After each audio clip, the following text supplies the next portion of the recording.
వందనాలు. అంతర్జాతీయ మహిళా దినోత్సవ శుభాకాంక్షలు. అదే మహిళకి భూదేవికి ఉన్నంత సహనం ఉంటుందని చెప్పేసి ఆ సహనాన్ని ఇప్పుడు నేను పరీక్షించను, తక్కువగానే మాట్లాడతాను. ఇప్పటికే నాయకులందరూ కావాల్సిన విషయాలన్నీ వివరించారు.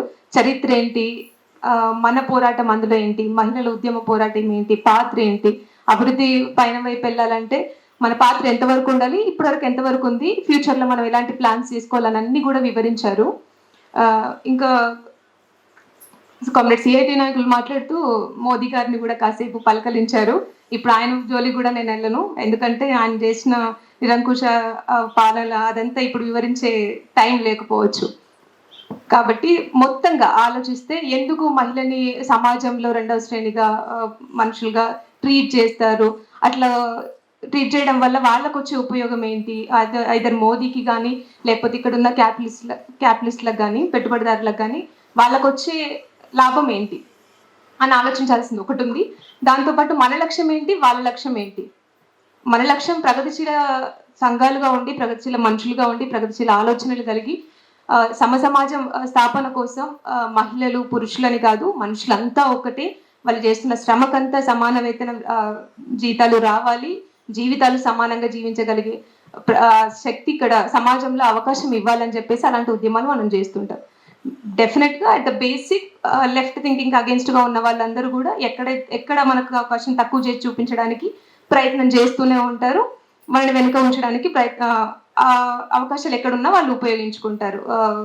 మల్ల యోధులకు సంబంధించి, రెజ్లింగ్ సంబంధించి సాక్షి మాలిక్ కానీ లేకపోతే బిల్కిస్ బాను కేసు గురించి కానీ, మణిపూర్లో జరిగిన సంఘటనలన్నిటి గురించి కూడా కామ్రేడ్స్ ముందు మాట్లాడుతూ వివరించారు. ఇంకా మనం ఏం ఆలోచించాలి, మనం సెకండ్ గ్రేడ్గా చూపించడం వల్ల వాళ్ళకి వచ్చే ఉపయోగం ఏంటంటే ఎట్ ద ఫైనల్ చివరిగా చూసుకుంటే వేతనాల్లో మనం తక్కువగా చూపించడం వల్ల, శక్తి సామర్థ్యాలు తక్కువగా చూపించడం వల్ల ఒక పురుషుడికి ఉన్న కెపాసిటీస్ అన్నీ కూడా మహిళలకు లేవు, తక్కువ, అన్నింటిలో తక్కువగా చూపించడం వల్ల వేతనాలు కూడా తక్కువ ఇచ్చి అక్కడ చాలా బెనిఫిట్ అవ్వచ్చు. ఇది ఒకటే సింపుల్ పాయింట్ వాళ్ళు ముందు నుంచి డ్రాగ్ చేస్తూ ఉంటారు. చిన్న చిన్న అంశాలు ముందు ముఖ్యమైన విషయాలన్నీ వివరించారు. వెరీ వెరీ ఎగ్జాంపుల్ అంటే రోజు నిత్య జీవితంలో మనం అబ్జర్వ్ చేస్తుంటాం. ఇంటి ముందు గ్రామీణ ప్రాంతాల్లో అయితే గ్యాస్ రిపేర్ చేయిస్తామని చెప్పేసి వస్తూ ఉంటారు. గ్యాస్ రిపేర్ చేయిస్తామని చెప్పి, లేకపోతే రైస్ కుక్కర్ మిక్సీయో అయితే వచ్చినప్పుడు మీ ఇంటి ముందుకు వచ్చామండి, మీ ఇంట్లో ఉన్న సామాన్ ఏమైనా పాడైతే నేను బాగు చేస్తాను, బయటికి రండి చేయించుకోండి అని చెప్తే చాలా బాగుండేది. వెరీ క్వైట్ కామన్, గ్రామీణ ప్రాంతాలకు అవకాశం ఉండదు వెళ్ళి చేయించుకోవడానికి, కాబట్టి అలా చెప్తే బాగుండేది. ఆయన ఏమంటాడంటే మహిళలకి శుభవార్త, మీ ఇంటి ముందుకే వచ్చాం, మీ గల్లీలో ఉన్నాం, మీ కాలనీలో ఉన్నాం, బయటకు వచ్చి మిక్సీ కానీ రైస్ కుక్కర్ కానీ బాగా చేయించుకోమంటాం. తినడం అందరం తింటున్నాం, శుభ్రత ఆహారం తీసుకోవడం కనీసం అందరికీ, అన్ని మనుషులకు ఉండాల్సిన సమాజంలో మహిళలకి శుభవార్త ఏంటి? నేను అప్పుడు వెళ్ళి మా అమ్మకి, అమ్మ నీకు ఏదో శుభవార్త అంటే, నాన్న కమ్యూనిస్ట్ కాబట్టి అమ్మకి కాదు శుభవార్త, మన అందరికీ శుభవార్తే, వెళ్ళలేం కాబట్టి ఇక్కడే బాగు చేయించుకోవాలి అని చెప్పేసి. ఇందాక కామ్రేడ్ మాట్లాడుతూ మేస్త్రి విషయాలు వచ్చినప్పుడు మేస్త్రీలు మెన్ ఉండట్లేదు, పురుషులు మాత్రమే ఉంటున్నారు మేస్త్రీలుగా, అలా అని చెప్పి మాట్లాడుతున్నారు. వెరీ రీసెంట్గా ఇల్లు కట్టాము, అప్పుడు కూడా ఎవరైతే వచ్చారో హెడ్, ఆ మేస్త్రి ఇల్లును ప్లాన్ చేసి అతను వచ్చాడో ఆయన అడుగుతున్నాడు ఇది ఎలా కట్టాలి, ఎక్కడ ఎన్ని పిల్లర్స్ వేయాలి అని అడుగుతున్నప్పుడు నాన్న బయటికి వెళ్ళారు. అమ్మ చెప్తుంది ఇలా కట్టండి, నాకు 9 పిల్లర్స్ కావాలి, 4 రూమ్స్ కావాలి, ఇక్కడ ఇది అక్కడ అది అని. వినట్లేదు ఆయన. అంటే బేసిక్గా ఆ ఇంట్లో కానీ, ఆ ఊర్లో కానీ, ఆ రాష్ట్రంలో కానీ ఎక్కడ కూడా ఒక మహిళను ఇలా కట్టు అని ప్లాన్ చేస్తే వినలేదు ఆయన చెప్తుంటే.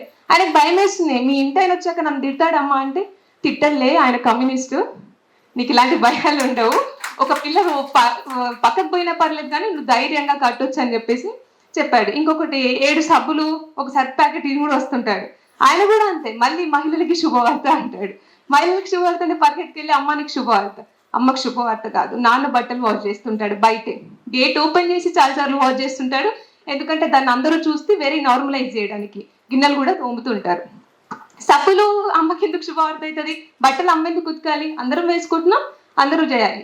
ఇలా పనిని అంటే నీకు వంటగదికి నిన్ను పరిమితం చేయడానికి కొన్నిసార్లు సిబిఎస్ఈ సిలబస్లో, నేషనల్ సిలబస్లో కూడా ఒక మహిళ గంటకి 50 చపాతీలు చేస్తే ఇద్దరు ఎంత చేస్తారు, అలా ఇలాంటి ప్రశ్నలు అడుగుతున్నారు. అంటే ఇట్లా చిన్న చిన్నవి మన బ్రెయిన్‌లోకి ఏం ఎక్కిస్తుంటారంటే, మహిళ తక్కువ, చిన్న చిన్న పనులు మాత్రమే చేస్తుంటది. పురుషునితో సమానం గాదు.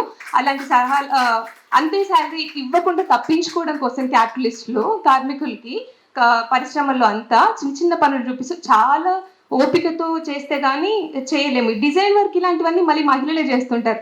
సహనం ఎంత ఉంటుందో తెలుసు. పర్ఫెక్షన్స్ ఎంత ఉంటుందో కూడా తెలుసు. చాలా నైపుణ్యంగా చేయగలరు. అయినా గానీ సాలరీస్ నుంచి తప్పించుకోవడానికి, వేతనాలు తక్కువ మనకి ఇవ్వడానికి ఎక్కడ అవకాశం ఉంటే అక్కడ మన బ్రెయిన్స్‌లోకి మహిళ తక్కువ అని చెప్పి. కామ్రేడ్స్ మాట్లాడుతూ మూఢనమ్మకాల గురించి కూడా ఒకసారి మాట్లాడారు. అవన్నీ ఉండకూడదు, తగ్గించాలని చెప్పేసి, మహిళలకు ఉంటుందని చెప్పేసి. ఎందుకుంటుందంటే అది మహిళ అయినా, పురుషుడైనా ఈ మూఢనమ్మకాలు ఉండడానికి ఎక్కువ కారణాలు ఏముంటాయంటే ఆర్థికంగా బలంగా లేనప్పుడు ఏదో ఒక సపోర్ట్ వాళ్ళకి కావాలి. ఇంకేం కావాలి? బయటికెళ్ళి ఎక్కడైనా ఉద్యోగం చేద్దామంటే అవకాశం లేదు. ఇంట్లో అత్తమ్మో మామయ్యో ఉండమంటారు. ఇప్పుడు అక్కడక్కడ ఆధునిక మహిళా కాలం కాబట్టి ఆధునిక సమాజంలో చేస్తున్నారు. అట్లా లోపల ఆపినప్పుడు ఏం చేయాలి? ఆమె టీవీ ఎంతసేపు చూస్తది? లేకపోతే వాళ్ళ భర్తతో ఏం మాట్లాడుతూ ఆయన ఎక్కువసేపు మాట్లాడడు కూడా. ఎందుకంటే చాలా సంపాదించి వస్తున్నాడు బయట నుంచి కాబట్టి జస్ట్ టీచ్ పక్కన కూర్చోవాలి. అట్లా కూర్చోలేము. ఖాళీగా ఏ మనిషి ఉండలేడు. ఆల్టర్నేట్ ఏం వెతుకుతున్నారు? ఆర్థికంగా బలంగా ఉంది, బయటికి వెళ్దాము, సమాజాన్ని ఇంకా చూద్దామని చెప్పేసి ఇప్పుడు ఫ్రీకి టికెట్ వచ్చింది కాబట్టి కొంచెం కొంచెం వెళ్తున్నాము. అది మహిళా సాధికారత భాగంతో పాటు ఇందాక మన యూటీఎఫ్ నాయకురాలు మాట్లాడుతూ బర్డెన్ కూడా పెరిగింది. అట్లా అట్లా ఆల్టర్నేటివ్ టైంలో మళ్ళీ ఏం చేస్తున్నారంటే ఖాళీ ప్లేస్ని ఏం చేయాలి? పక్కనే దేవుడి గది ఉంది. ఆయనకు రెండు చేతుల దగ్గర పెట్టి నా భర్త తప్పు కాదు, నా మామ తప్పు కాదు, ఈ ప్రపంచంలో ఉన్న, ఈ భారతదేశంలో ఉన్న పురుషులు తప్ప ఎవరిది కాదు. ఏదో నేను ఇట్లున్నాను, వెనుకబడి ఉన్నాను, పుట్టిన ఇలా అమ్మాయిలాగా, కాబట్టి నన్ను బాగుపరచవా అని దేవుణ్ణి అడుగుతుంది ఫైనల్గా. కానీ అడగాల్సింది దేవుణ్ణి కాదు. ఇప్పుడున్న ప్రధానిగా ఉన్న నరేంద్ర మోడీ అలాంటి నాయకులు ఎవరున్నా పాలకుల్ని వాళ్ళని అడగాల్సింది. వాళ్ళకి ఎలాగో మన పైన కన్సెంట్ ఉండదు. అడగాల్సింది మనమే. మన హక్కుల్ని సాధించుకోవాల్సింది కూడా మనమే. ఎవరు ఇవ్వరు. వీళ్ళు అంటే భారతదేశం ఆర్థికంగా వెనుకబడితే ఏ దేశమైనా ఇప్పుడు కాకపోయినా ఇంకా 10 సంవత్సరాల తర్వాత, 50 సంవత్సరాల తర్వాత అభివృద్ధి చెందుతుంది. భారతదేశంలో ఆర్థికంగా బలహీనంగా ఉండడంతో పాటు వెనుకబాటుతనం ఉంది. అది మారాలంటే అంత ఈజీగా మారకపోవచ్చు. ఒక సెకండ్లో, ఒక గంటలో, 2 గంటల్లో ఈయన కాకపోతే ఇంకొక ఆయన, మోదీ కాకపోతే ఇంకెవరో వచ్చినట్లు ఇందాక కామ్రేడ్ ఆయన మష్రూమ్స్ తీసుకుంటాడు, దానివల్ల కొంచెం బ్రైటన్ అయ్యాడు అని చెప్పారు. సో అంత మష్రూమ్స్ ఫుడ్ కాదు, కనీస ఆహారం దొరకక కూడా 50% మహిళలు హెల్త్ ప్రాబ్లమ్స్ తోటి భర్తిస్తున్నప్పుడు, పిల్లలకి జన్మనిస్తున్నప్పుడు కూడా చాలా మంది చనిపోతున్నారు. కనీసం ఫుడ్ ఏదైతే రోజు వాళ్ళు చేసే శ్రమకి కావాల్సిన శక్తినిచ్చే ఫుడ్ కూడా లేదు. అలాంటి ఫుడ్ మనకి ఇవ్వరు పాలకులు. ఎందుకు ఇస్తారంటే అట్లా ఇస్తే ఒకవేళ మనం అక్కడ ఉండం, ఇంకొకటి ఆల్టర్నేటివ్గా వెతుక్కుంటాం అక్కడ దొరికితే. కాబట్టి నువ్వు మరీ గట్టిగా అరవకుండా ఏదో రోజు బ్రతకాలి తప్పదు కాబట్టి నేచర్ ఇచ్చిన అమ్మ ప్రేమతో కుటుంబాన్ని నడపాలి, ఇంకా ఆప్షన్ లేదు కాబట్టి అలాంటి పనులు ఎంత ఇబ్బందులు ఉన్నా కానీ చేస్తుంటాం. కామ్రేడ్ ప్రసాద్ గారు మాట్లాడుతూ చాలాసార్లు షేమ్గా ఫీల్ అవుతుంటాం. ఈవెన్ స్టూడెంట్ లీడర్స్గా ఉన్న మేమైనా ఇంకెవరైనా వాష్రూమ్స్ గురించి మాట్లాడడానికి, మూవబుల్ టాయిలెట్స్ కేరళ గవర్నమెంట్ పెట్టాలి అని చెప్పేసి చాలా ఇబ్బందులు పడుతుంటాం. వాష్రూమ్స్లో అవి ఎంత చిన్నగా ఉంటాయి, మీరు కాంప్లెక్స్లు చూసుంటారు. వాళ్ళకి వాష్రూమ్స్ వెళ్ళడానికి అవకాశమే ఉండదు. కానీ ఆప్షన్ లేదు. వచ్చే 8,000 అక్కడ వదిలేసుకొని ఇంకో నాకు వాష్రూమ్ లేకపోయినా వెళ్ళి అని గట్టిగా మాట్లాడే అవకాశం ఈ సమాజంలో లేదు. అట్లా రివర్స్ అడిగే ఛాయిస్ లేదు. మీకు అందరికీ చిన్న సూచన, తెలుగు సినిమాని ద గ్రేట్ ఇండియన్ కిచెన్ ఒకసారి చూడండి. ఇందాక కామ్రేడ్ ఎస్పీ రమ గారు మాట్లాడుతూ చెప్పారు. ఏం చెప్పారంటే పిల్లిని రూమ్లో పెట్టి కొట్టడం కానీ, ఇబ్బంది పెట్టడం కానీ పులి ఎలా అవుతుందో అని. అందులో ఎండ్ ఆఫ్ ద సినిమా అదే ఉంటుంది. ఆమె ఏం చేస్తుందంటే డే అంతా పొద్దున్న నుంచి రోజు అదే. చాలా నాకు కష్టమైంది ఆ సినిమా చూడడం. కానీ ఎస్ఎఫ్ఐ నాయకురాలుగా ఉన్నాను, ప్రోగ్రెసివ్ థింకింగ్ ఉంది, ఇలాంటివి చూసి అర్థం చేసుకోవాలి, సమాజ పరిస్థితి అర్థం కావాలంటే చూడాలి, ఆప్షన్ లేదు. చూశాను. ఏముంది, పొద్దున్నే అది ఇందాక at the same time UTF comrade మాట్లాడుతూ చెప్పారు, మిక్సీలు వచ్చాయి, ఇవి వచ్చాయి. ఏవి వచ్చినా కానీ ఇంకా పని పెరిగింది. టిఫిన్ చేస్తే ఎన్ని బౌల్స్ ఉంటాయో మీకు అందరికీ తెలుసు. అది క్లీన్ మనమే చేయాలి. మళ్ళీ ఒక్కసారి 2 ఇడ్లీలు తింటాం, టిఫిన్ కూడా కంప్లీట్ 4 కూడా తినాం. ఎందుకంటే మళ్ళీ మనమే చేసుకోవాలి. ఒకవేళ తగ్గితే ఎవరైనా గెస్ట్ వస్తే 2 పెట్టేస్తాం, మధ్యలో 2 తింటాం. ఎందుకంటే అదంతా కడిగడం, మిక్సీ చేయడం, అదంతా పెద్ద ప్రాసెస్ ఉంటుంది. అట్లా ఆమె రోజు మార్నింగ్ బ్రేక్ఫాస్ట్ చేస్తుంది, కాఫీ చేస్తుంది, అన్నీ చేస్తుంది. కిచెన్ దగ్గర స్టోర్ అవుతుంటాయి వాటర్, క్లీన్ చేసేది. బాగు చేయించు బాబు అని అంటే ఈమెకు అవకాశం లేదు బయటికి వెళ్ళి మెకానిక్ ప్లంబర్ని తీసుకురావడానికి. కాబట్టి బాగు చేయించానంటే ఆయన పట్టించుకోడు, అప్పటికే చాలా చేస్తున్నాను ఆయన ఫీల్ అవుతుంటాడు. కాబట్టి ఇంకా చికాకు రోజు ఇలా చేసి చేసి చేసి ఏం చేస్తుందంటే, కాఫీ ఇవ్వమంటే ఆ స్టోర్ అయిన వాటర్ ఉంటాయి కదా కిచెన్లో, ఆ కింద ట్యూబ్ అవి ఇచ్చేస్తుంది టీగా. చాలా చక్కగా తాగుతాడు ఆయన. తాగుతాడా? డెఫినెట్గా తాగరు. మరి ఇలా రోజు ఆ జీవితం ఎంత కష్టంగా ఉంటుందో ఆ రోజు అర్థమవుతుంది కదా ఆయనకి. అట్లనే ఏదైతే ఆ రూమ్లో పెట్టిన పిల్లి పుల్ అవుతుందో అట్లనే అవుతుంది మహిళ కూడా. ఏదో ఒక రోజు అవుతుంది, పుల్ అవుతుంది. ఇప్పటివరకు చాలా మంది అయ్యారు, పులే కాదు అంతకు మించిన వాళ్ళమే ఈ దేశంలో ఉన్న మహిళలు. క్వశ్చన్ చేయాల్సిన అవసరం మిగతా దేశాల కంటే, ప్రపంచంలో ఉన్న దేశాల కంటే మన దేశంలో ఎక్కువ అవసరం ఉంది. ఎందుకంటే ఇందాక కామ్రేడ్ వరలక్ష్మి గారు మాట్లాడుతూ చెప్పారు, ఏంటి మోదీ ఎప్పుడు తీసుకొస్తాడు మనకు కావాల్సిన రిజర్వేషన్ 33% రిజర్వేషన్, ఈ రోజు తీసుకొస్తున్నాడా, రేపు తీసుకొస్తున్నాడు, నెక్స్ట్ ఇయర్ తీసుకొస్తున్నాడు? లేదు, ఆయనకి 2034 ఆ ఇయర్ వరకు పడుతుంది. ఎందుకు పడుతుంది? లెక్కలు చేయడానికి అక్కడ వర్క్ చేయడానికి అడ్మినిస్ట్రేషన్ లేరా, వర్కర్స్ లేరా, కంప్యూటర్స్ లేవా క్యాలిక్యులేషన్కి, సర్వే చేయడానికి జనాలు లేరా? మనకి ఇవ్వమని చేద్దాం అందరం కలిసి. కాదు, దానికోసం కాదు. ఆయన బ్రెయిన్లో ఏదైతే ఉందో ఈ మతతత్వ ఆలోచనలు, వాళ్ళు ఎవరిని ఫాలో అవుతారు? మళ్ళాగా మార్క్స్ లెనిన్ని ఫాలో అవుతారా? లేదు కదా. ఎవరిని ఫాలో అవుతారు? మనుస్మృతిని ఫాలో అవుతారు. ఆ మనుస్మృతి పట్టింది బాగా, ఆ రష్ పట్టింది, దాన్ని ఏమంటారు, తుప్పు పట్టింది అనమాట. ఆ తుప్పుని తీసుకోవడానికి ఆయనకు అంత టైం పడుతుంది, అది మనం అర్థం చేసుకోవాలి.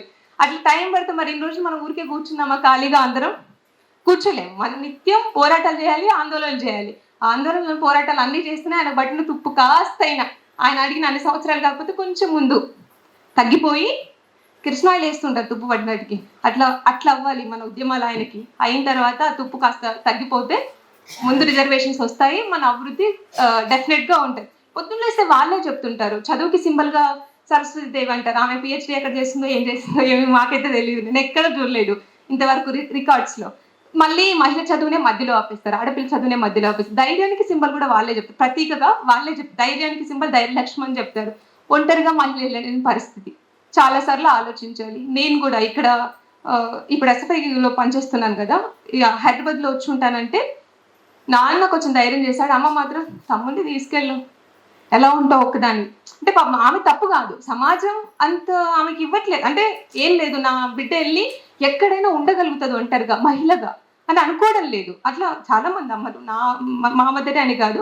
సో అట్లా ప్రతిదానికి వాళ్ళు వెనక ముందు ఆలోచించాలి. కానీ ధైర్యానికి సింబల్ వాళ్ళే చెప్తారు, కానీ సింగిల్గా బతికి ఒంటరిగా రోడ్డు పైన నడవడానికి అవకాశం లేదు. ప్రతిదీ డబ్బుకు సింబల్గా మనల్ని చూపిస్తుంటారు. ఇంట్లో చాలా మంది అమ్మలు ఇక్కడ ఉన్న వాళ్ళు, మీరందరూ నాయకులు కాబట్టి నేను ఎక్స్పెక్ట్ చేస్తున్నాను, మీరు మీ భర్తల్ని కామ్రేడ్స్ని అడగరు అని. ఆర్థిక సంబంధించిన నిర్ణయాల్లో, ఓటుకు సంబంధించిన నిర్ణయాల్లో మీరెవరు కూడా మీరంతా సొంత నిర్ణయాలు తీసుకుంటే బాగుంటుంది. డబ్బు కోసం పురుషుల పైన ఆధారపడరని నేను భావిస్తున్నాను. Thank you comrades. అది చాలా ఆనందపడాల్సిన విషయం. అది యాజ్ ఏ లీడర్, మీరు ప్రోగ్రెసివ్ మూమెంట్కి లీడర్గా ఉన్నారు కాబట్టి అది మీ నుంచి ఎక్స్పెక్ట్ చేయాల్సిందే. ఇలాంటి ప్రోగ్రెసివ్ థింకింగ్లో ఉంటూ స్టూడెంట్లో చూసుకుంటే, కర్ణాటకలో హిజాబ్ వేసుకుంటే, అంటే బట్టల పైన, నడవడిక పైన ప్రతిసారి చాలాసార్లు అమ్మ వాళ్ళు ఏం చెప్తుంటారంటే, అమ్మ 6 గంటలకి ఇంట్లోకి వచ్చేనానా అని చెప్తుంటారు. అదెందుకు? అబ్బాయికి బయట వెళ్ళినప్పుడు ఏ ఒక్క అమ్మాయి వైపు కూడా కన్నెత్తి చూడొద్దు, సత్ప్రవర్తనగా ఉండాలి. అలా ఎలా బిహేవ్ చేస్తావు? ఆమె ఒక మహిళ కదా, అంటే మహిళ అయినా ఇంకెవరైనా ఒక మనిషి సమాజంలో. అలా నువ్వు మెన్నైనంత మాత్రాన నువ్వు వెళ్ళి అటాక్ చేసే హక్కు నీకు లేదు. అలా చేస్తే చట్టాలు నేను శిక్షిస్తాయి. నేను అలాంటి చర్యలన్నీ సమాజం ఉంది ఖండించడానికి. చాలా మంది ప్రోగ్రెస్ థింకర్స్ ఖండిస్తారు, అలాంటి చర్యలు చేయకూడదు నాన్న అని చెప్పాలి. కానీ 6 గంటలకు ఇంట్లోకి రామ్మా, 3 గంటలకు ఇంట్లోకి రామ్మా, ఇది కాదు మనం చెప్పాల్సింది. ఎక్కడైనా వెళ్ళి బ్రతకగలిగే అవకాశం నీకుంది. అలాంటి ధైర్యాన్ని నువ్వు పెంచుకో, అలాంటి ఆలోచనలు పెంచుకో. నీకోసం పోరాడే శక్తులు ఉన్నాయి సమాజంలో, మారుతుంది సమాజం అని చెప్పి ధైర్యం ఇవ్వగలిగే శక్తి మన దగ్గర ఉండాలి. కామ్రేడ్స్, ఈ అవకాశం ఇచ్చిన కామ్రేడ్ ప్రెసిడియంకి చాలా ఓపికగా తెలిసి చిన్న మాటలు, మీకు బోర్డం వచ్చిన ఎగ్జాంపుల్స్ ఏదో మాట్లాడుతున్నప్పటికీ చాలా శ్రద్ధగా విన్న కామ్రేడ్స్ అందరికీ కూడా ధన్యవాదాలు. రెడ్ సెల్యూట్, ఇంకులాబ్ జిందాబాద్, ఎస్ఎఫ్ఐ జిందాబాద్, ప్రోగ్రెసివ్ ఫైట్ జిందాబాద్. Thank you comrade.